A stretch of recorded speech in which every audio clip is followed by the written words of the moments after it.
ఒక మాట చెప్తా, ఒక చిన్న ఆడపిల్లని అంటే ఆ వయసు అంటే తెలిసి తెలియని వయసులో ఒక 15 సంవత్సరాల ఆడపిల్ల జీవితాన్ని ఖరాబ్ చేస్తున్నావని అనుకుంటున్నావా? లేదు సార్. ఓకే, ఎందుకంటే నేను 12 సంవత్సరాల నుంచి నేను పడే అవస్థ ఏంటో నా బాధ ఏంటో నాకు తెలుసు. 100% ఇది ఫేక్ అని అంటే ఏం చేస్తావు అప్పుడు? ఇది మొత్తం నువ్వు చెప్పేటి అన్ని ఫేక్, 12 సంవత్సరాల ముచ్చటంతా ఫేక్. మీరు ఏ శిక్ష ఇచ్చినా నేను సిద్ధంగా ఉండా. శిక్ష మీన్స్ ఓకే, ఇప్పుడు అశ్విని గారు ఒప్పుకుంటారు, తీయడానికి ఒప్పుకుంటారు.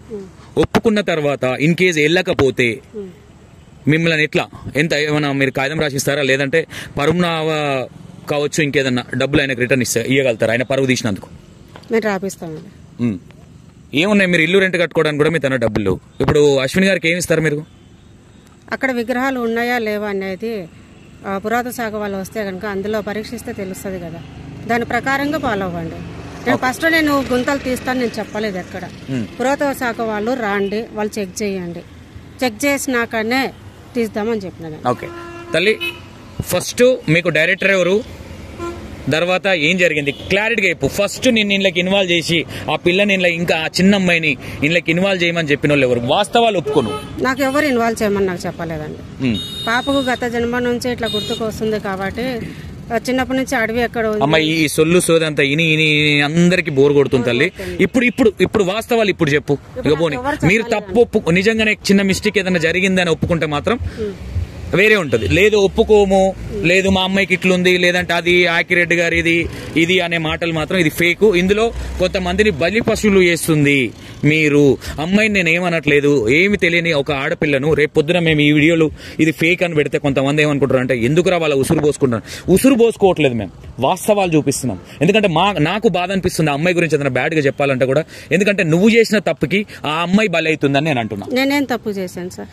ఆ అమ్మాయిని ఆకిరెడ్డి గారు మీరు కలిసి ఒక డ్రామా ఆడి ఓకేనా, ఒక సినిమా షూటింగ్ అని వచ్చి అంతకన్నా ముందే అతను ఒక వీడియో రిలీజ్ చేస్తే ఆ వీడియోలో కొన్ని సిమ్టమ్స్ అన్ని చూసుకొని మీరు ఆయన చెప్పిందే ఆయన దగ్గర ఇది ప్రయోగించారు అనేది ఎంతవరకు కరెక్ట్ కాదు? మేము అవన్నీ దాంట్లో గురించి మేము ఆలోచించలేదండి. మేము ఇక్కడికి వచ్చినాకనే కన్ఫర్మ్ చేసుకున్నాకనే మాట్లాడడం జరిగింది. అంతేగాని ఆయన వల్ల మాకు ఇది వస్తుంది అది వస్తుంది మేము ఆయన మోసం చేయాలా కించపరచాలనే మేము లేదు. అట్లా మోసం చేయాలనుకుంటే నేను 10 నెలలు వెయిట్ చేయను. ఓకే, నీ ముఖంలో నిన్న మొన్న నేను ఇంటర్వ్యూ చేసినప్పుడు కావచ్చు, లేదంటే ఇంకా వేరే అంటే ఆ టైంలో ఉన్నట్టు నీ ముఖంలో ఇప్పుడు లేదు. భయం అనేది నీ ముఖంలో నీ కళ్ళల్లో నాకు కనిపిస్తుంది. ఓకేనా, అంటే నీ పెదాలు కావచ్చు, అంటే నీ టెన్షన్ కావచ్చు అనేది ఆటోమేటిక్ గా అర్థం అవుతుంది. ఓకేనా, నేను మీరు నిజంగానే మీరు ఒప్పుకోలేదు నిజాలంటే మాత్రం ఇంకా చాలా విషయాలు వచ్చినాయి నా దగ్గరికి.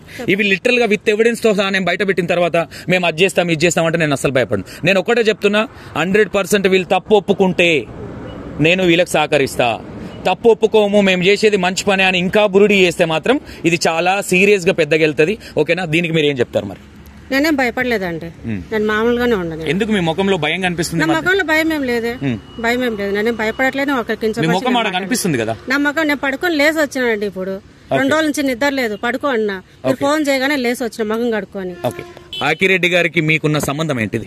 మాకే సంబంధం లేదండి. పాపకు ఈ రకంగా ఉంది గత జన్మదని చెప్పేసి ఏమన్నా నాకు సలహాలు ఇస్తారేమో అనే వేలో నేను నడిచాను తప్ప ఏమన్నా పాపకు ఇట్లా ఉంది దాన్ని మర్చిపోయేలాగా చేద్దామన్న ఉద్దేశంతో నేను ఆయన కన్ఫర్మ్ ఆయన కలవడం జరిగింది. అంతేగాని ఆయనకు నాకు ఎటువంటి సంబంధం లేదు. ఓకే, నేను నీ దగ్గరకు వస్తా. భవిత,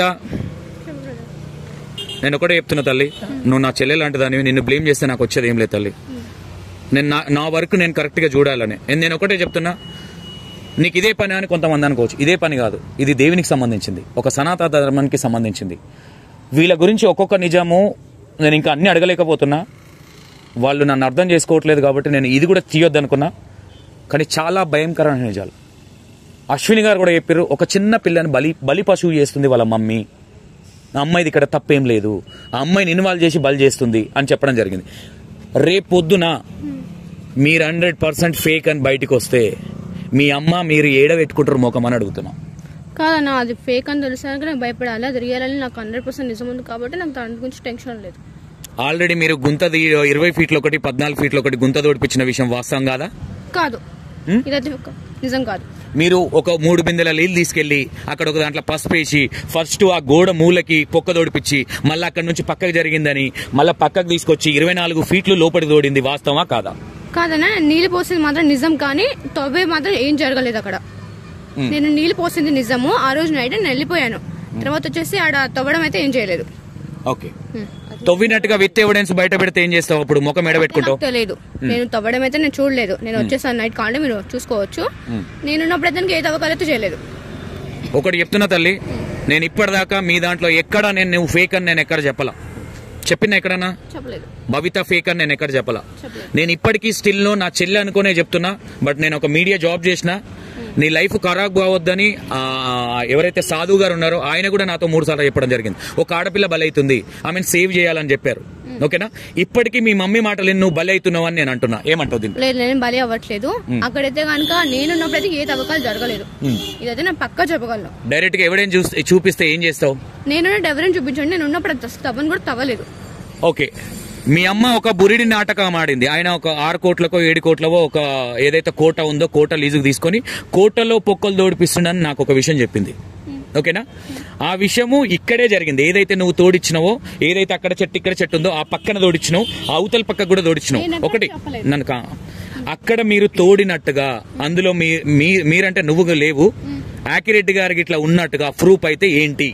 యాకిరెడ్డి ఎందుకున్నాడో నాకు తెలియదు, కానీ నేనున్నప్పుడు దానికి ఏ తవ్వకాలు చేయలేదు.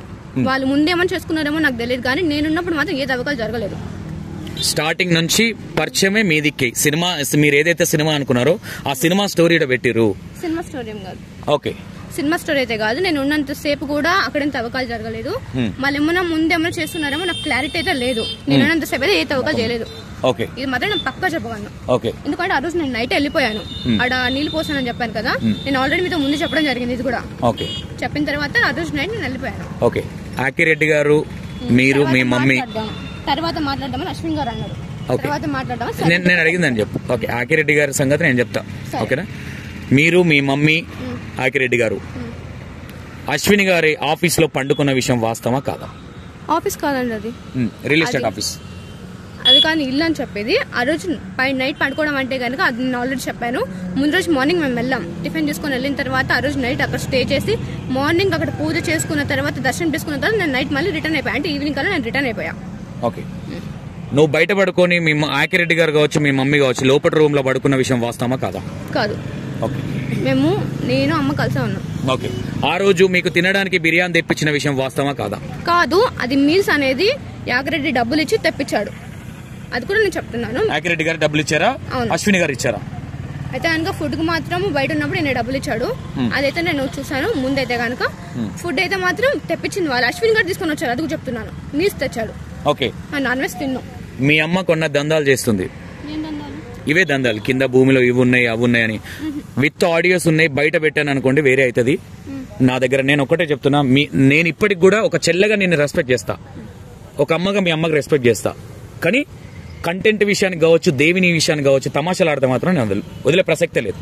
ఓకేనా? నేను ఫస్ట్ నుంచి మీకు చాలా రెస్పెక్ట్ ఇచ్చుకొచ్చిన. ఓకేనా? అంటే అట్లానే ఆయన చెప్పింది నమ్ముతున్నారంటే విత్ ఎవిడెన్స్ చూశాను కాబట్టి చెప్తున్నా. ఓకేనా? ఇంకోటి, ఇది నిజంగానే ఫేక్ అని తెలిస్తే ఏం చేస్తావు నువ్వు? ఫేక్ అని తెలిసే అవకాశం అయితే లేదు. తెలిస్తే ఏం చేస్తావని అడుగుతున్నా. నేను చెప్పినట్టు నేను ఫేక్ అని అందరూ నిరూపిస్తాను. అసలు నీకు ఏం తెలియదు, నువ్వు వీళ్ళు ఆడే నాటకంలో ఒక బొమ్మవి కాదు, బొమ్మనైతే కాదు. కానీ అక్కడికి వెళ్ళి నేను ముందు చూసినప్పుడు నేను వీడియో కాల్ చేసి చూపించాను, వాస్తవం అదైతే నిజము. వెళ్ళిన తర్వాత నేను అశ్విన్ గారిని కొన్ని అడిగాను, మీకు అది చెప్పాడో లేదో అయితే నాకు తెలియదు, ముందుగానే మీకు చెప్పాను. ఒక విషయం చెప్తా, మీ మమ్మీకి ఒక అమౌంట్ ఒక దాని నుంచి ఒక 5,000 రూపీస్ వచ్చింది, తెలుసా ఈ విషయం?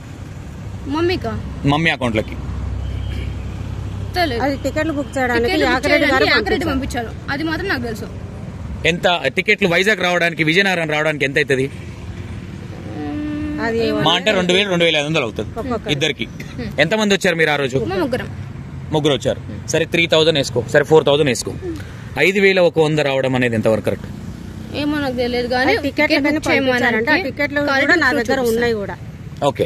ఒకటి, ఇప్పుడు మీరు నేను పదే పదే అంటున్నా, శ్రీనివాస్ గారిని ఎన్నో ఉన్నతాన్ని మీరు బలి పశువు చేస్తున్న విషయం వాస్తవా కదా? కాదు, బలి పశువు నేను ఎవరిని చేయట్లేదు ఇక్కడ. ఓకే, శ్రీనివాస్ గారు కొంచెం ఇటు రండి మీరు. ఓకే అమ్మ, నేను నిన్ను అడుగుతున్నా, నువ్వు చాలా పెద్ద తప్పు చేస్తున్నావు అనేది నా ఇంటెన్షన్. నేను ఒక కొడుకుగా చెప్తున్నా, నువ్వేమన్నా అనుకో, నేను ఒక యాంకర్ అయినా ఏదైనా, నేను ఇప్పుడు మాత్రం నీకు అదే చెప్తున్నా. నేను ఎక్కడా మిమ్మల్ని డిక్లరేషన్ చేయలేదు, మీరు చాలా వీడియోలు ఇచ్చారు నాకు. మీరు చెప్పిన నేను నమ్మొచ్చు నమ్మకపోవచ్చు, నేను అప్పటి కూడా చెప్పిన, నేనైతే డిక్లరేషన్ కాలేదు. ఇప్పుడు డిక్లరేషన్ చెప్తున్నా. ఆయన గురించి మేము ఎక్కడే గానీ నెగటివ్ గా మేము ఎక్కడ చెప్పాలి, ఆయన తప్పు చేశాడని మేము ఎక్కడ చెప్పలేదు. ఫస్ట్ ఒప్పుకున్నాడు, ఎందుకో మాకు తెలియదు, అది కారణం పొక్కలు తీశారు. మీరు ఆల్రెడీ 20 ఫీట్లు ఒకటి 14 ఫీట్లు ఒకటి తీశారు. మేము అక్కడ ఉన్నామా, చూపించండి. ఎవరు? నేను గాని భవిత గాని ఉన్నాం. ఆకిరెడ్డి గారు అక్కడే కూర్చున్నారు అంటే అక్కడ దానికి సంబంధం లేదని అనకూడదు. మీరు వచ్చిన తర్వాతనే మీ అమ్మాయి ఆల్రెడీ ఒక మాట ఏం చెప్తుంది, నేను నీళ్లు పోసిన విషయం వాస్తవము అని మీ అమ్మాయి కూడా చెప్తుంది. అతను కూడా అదే చెప్పాడు, నీళ్లు పోసింది ఇక్కడికి వచ్చి ఆల్రెడీ అక్కడ ఏదైతే పుట్టుందో అక్కడ ఆల్రెడీ ఎల్లమ్మ విగ్రహం అనేది ఉంది, ఓకేనా? అది ఆల్రెడీ వాళ్ళు ఒక వీడియోలో చెప్పారు, ఇక్కడ దేవుడు ఉండే, ఇక్కడ ఎల్లమ్మ ఉండే, ఇట్లా అని, ఓకేనా? దాన్ని ఆ వీడియో చూసి మీరు ఆయన బెదిరించే ప్రయత్నం కావచ్చు, లేదంటే ఆయన గుడి గుంజుకునే ప్రయత్నం కావచ్చు, ఓకేనా? ప్రయత్నంలో మేము ఎక్కడ చేయలేదండి. మేము ఫస్ట్ నుంచి అడుగుతున్నాము. నేను ఫోన్ చేసినప్పుడు అన్నా, అమ్మ నేనేమన్నా మీరు రావడానికే నేను ఫోన్ చేశాను, వచ్చి కూర్చొని మాట్లాడడానికి నేను ఫోన్ చేస్తే వాళ్ళ కొడుకు లిఫ్ట్ చేశాడు. వచ్చి కూర్చొని మాట్లాడడానికి, ఎందుకంటే ఆ రోజు ఇట్లా చెప్పారు, మాకు ప్రాబ్లం అవుతుంది పాపకు, మేమేమన్నా మీ గుడి కావాలనుకున్నామా, మేమన్నా ఇది కావాలి మేము అడగలే కదా, విగ్రహాలు తీసి నీ గుడిలో ఇదే మాట నేను ప్రసాద్ గారికి చెప్పాను. ఆల్రెడీ ఆ గుడిలో శివుడి గుడి, నేను అన్నట్టుగా శివుడి గుడి ఉంది, చాలా అద్భుతంగా ఉంది గుడి, చాలా అద్భుతంగా. నాకు తెలిసి మీరు కూడా అంత గ్రాండ్ గా చేయలేరేమో, శివుని గుడి కావచ్చు, ఇంకో గుడి కావచ్చు. ఆల్రెడీ దేవుడు ఉన్న తర్వాత నేనేసిన క్వశ్చనే, మళ్ళీ మీరు దేవుడిని ఎడబెడతారు, మీరు గుడి కట్టిస్తారా?